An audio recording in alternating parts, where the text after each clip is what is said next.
Gentlemen, I am Ariel Tan from Bagan Specialist Center, Penang. The currently trained UPE has a preferred left side approach.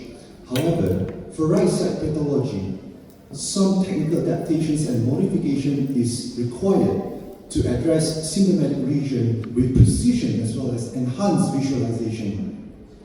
We will kickstart our discussion by talking about the most basic procedure, discectomy. UPE may not be the best technique for discectomy, but I think that discectomy must be the best technique to kickstart UPE for many, so to say. So for a symptomatic right-sided herniated disc, my choice is to come from the right side approach.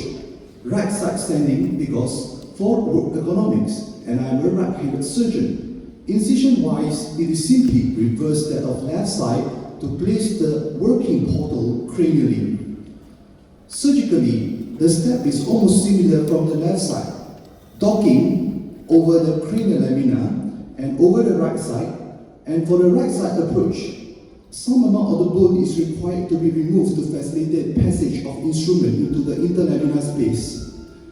Then, using the RF devices, I dissect the soft tissue cranial caudally to delineate the surrounding bony frameworks, say the IAP. Then the soft tissue is further dissected downwards to the inferior spinous process. Then cranial laminotomy over the right side until the natural detachment of the flavum. Later I lateralize the laminotomy to 3 drills away from the midline, and I move my drill in the cranial caudal directions and later on to perform a caudal laminotomy. I split the flavum in the midline and then remove it using a Carrison. With that, I will expose the epidural fat as well as the epidural vessels. Using spine OUBE, I can perform hemostasis very safely, then end total facetectomy under direct supervision. With that, I will expose the extruded disc. You can see there is a severe impingement over there. And from this angle, I can remove the extruded disc without nerve retraction. Then after the nerve is freed and mobilized, I can perform a closer inspection using endoscopic view. Further disc decompressions can be done with a disc launcher. And lastly, I will confirm that the nerve is completely free from any other compression using a nerve hook. So for our stenosis cases, for example in this case, the right side stenosis is worse than the left. So my approach is still from the left side because of work ergonomics. Then I'm going to address the right side pathology using a contralateral sublaminar approach. Technically, it is similar, docking over the left cranial lamina. Then I will start drilling from the base of spinous process. Then similar things, I will perform cranial laminotomy. Then I move my drilling decompression downwards and perform caudal laminotomy. For this case, the bone is degenerated and thick, so I have to use a Carrison to lateralize my caudal laminotomy until the site of the nerve root. Contralateral sublaminar approach started here, lateral to the V-cleft of the flavum. Then I lateralize my laminotomy to our 2 drills and move it down to the faceted area. It is important for us to dissect the facet, especially the medial aspect of the SAP, using a blunt dissector to facilitate the visualization of the contralateral lower corner. Other technique is to twist the scope and look downwards. This will facilitate the view of the contralateral lower corner. And we start drilling from here. If our work is still obstructed by the view of the flavum, then I guess the best technique to see the contralateral lower corner is to perform a phlebectomy. After we remove the flavum, you can see that the view of the contralateral lower corner is much clearer now, and we can perform further drilling using the residual flavum as a cotonoid.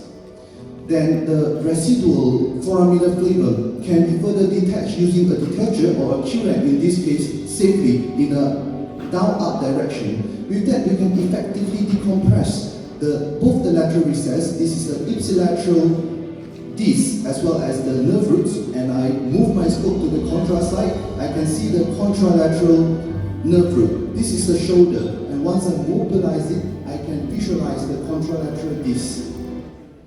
So for a grade 2 spondylolisthesis with concomitant right side stenosis, the advantage of the right side approach is work economics. It's especially true when it comes to cage insertion. So the technique-wise is similar. I will triangulate over the ipsilateral or the right side facet. This is the junction between the lamina and the IAP. I try my best to use osteotome to perform facetectomy so that I can harvest and match autologous bone and use for fusion later on.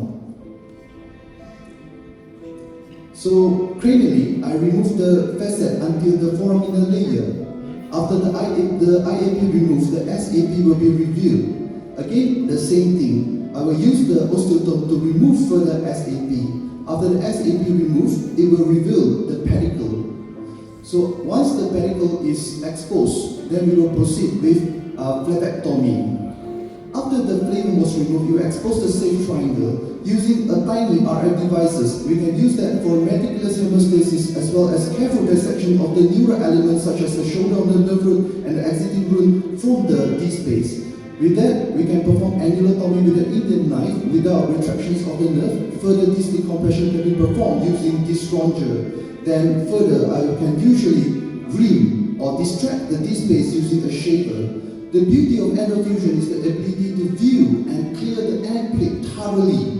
And this will be translated to better fusion in future, I believe.